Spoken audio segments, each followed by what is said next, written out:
Hey guys, welcome to the review show. My name's Austin. Rebel Moon Part 1, A Child of Fire, is starring Sofia Boutella. When a colony on the edge of the galaxies finds itself threatened by the armies, they dispatch a young woman with a mysterious past to seek out warriors and neighboring planets to help them take a stand. When anyone has any critiques on a Zack Snyder film, people say, like, oh, you're just a Zack Snyder hater. You're just hating for the sake of it. No. He doesn't really make that very good movies. And I like some of his movies. Like, I like, the first Man of Steel and his Justice League. I like two of his movies. But the problem is, the dude doesn't know how to fucking write, or that's his number one issue, is that he doesn't know how to write. Anything that he directs, it's good. But anything that he writes himself is awful. They try to make this the next Star Wars. Like, yeah, fuck Star Wars. Star Wars if it was rated R. And apparently Zack Snyder was supposed to get his own Star Wars film, and Disney pulled the plug on it. So Netflix was like, hey, come over here. We'll let you do that and create your own Star Wars universe. How about that? We'll get our own space opera movie. And so that's what happened. And apparently there was also other drama, other cooks in the bowl, in the kitchen, going on around this film. Apparently there's a director's cut coming out in April or so before part 2 comes out. And it's a completely different film. It's like maybe an hour longer than this one. And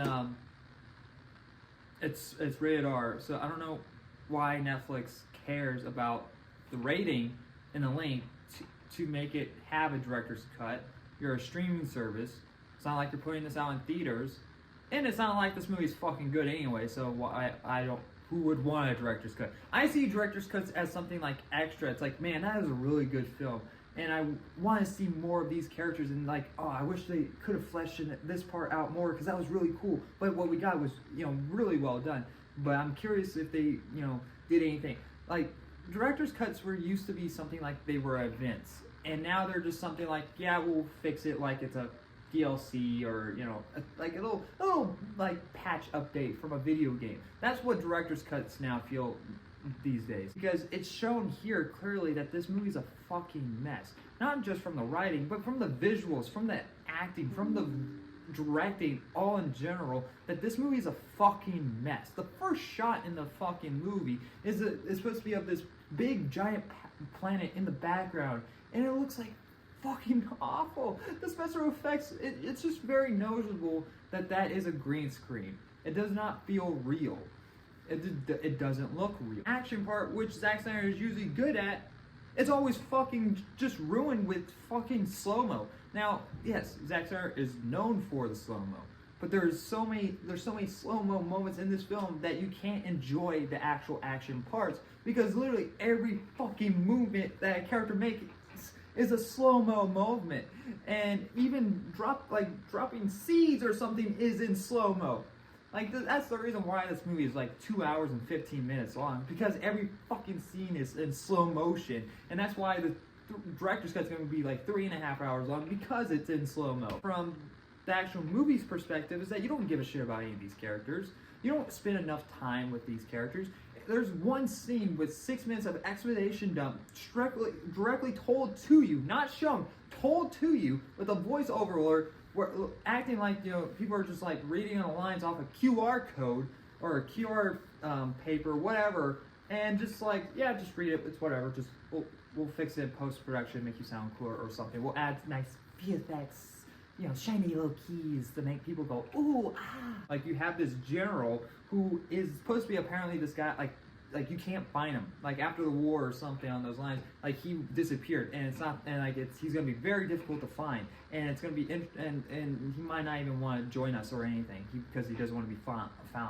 And literally, he's just a drunk off the side of the street, and they go like, oh, yep, there he is. Cut to the next scene, shower him down. All right, speech time. I was once a general. It's like, yes, we know. We know what you are.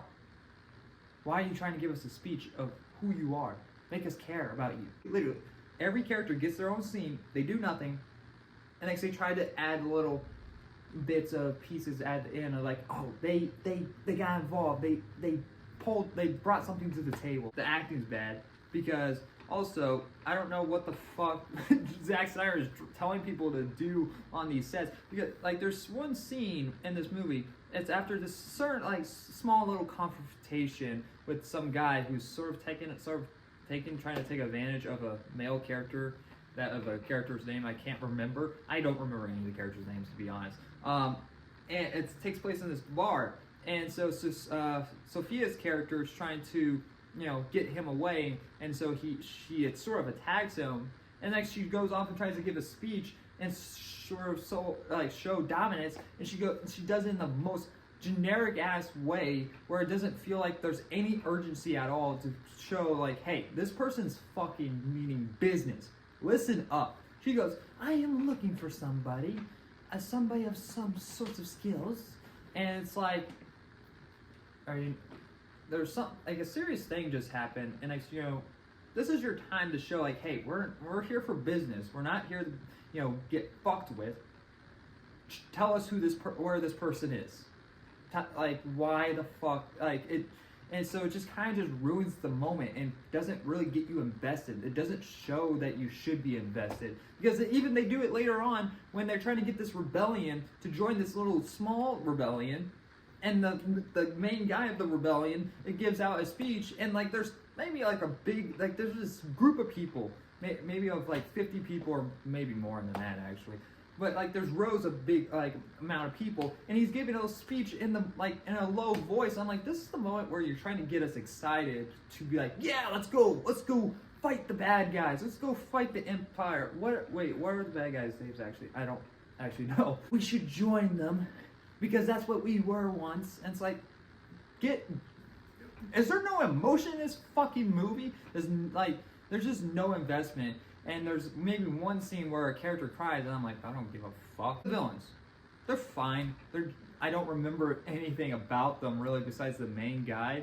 He's the only one that shows really any potential of being a badass, because like the first scene that you see with him is he's showing like he means business and showing like that he is a very powerful individual. Don't fuck with him, and so you're like, yeah, you're just basically rooting for the bad guys.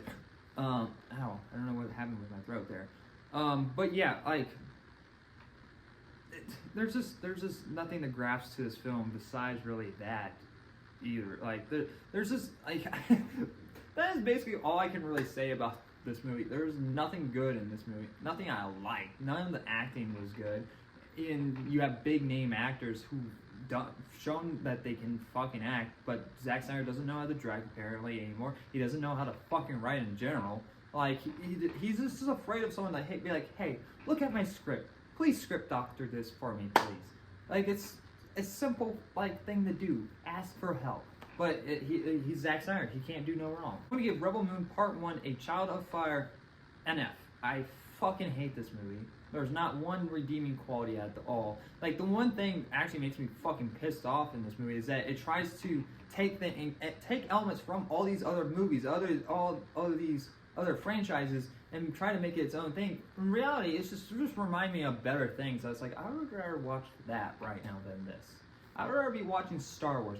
I would rather be watching the Henry Cavill's Warhammer show, but you know that's not done. But you're making me like, oh, I hope that's what that is when they come out with that show, because you know the sets that's probably the best thing in the show is the sets. They're pretty well done, and the costumes. That's pretty much it. But that doesn't give it any reason to give it a higher grade. So yeah. Anyway, guys, thanks for watching. Like always, I'll see you guys in the next review. Bye, guys.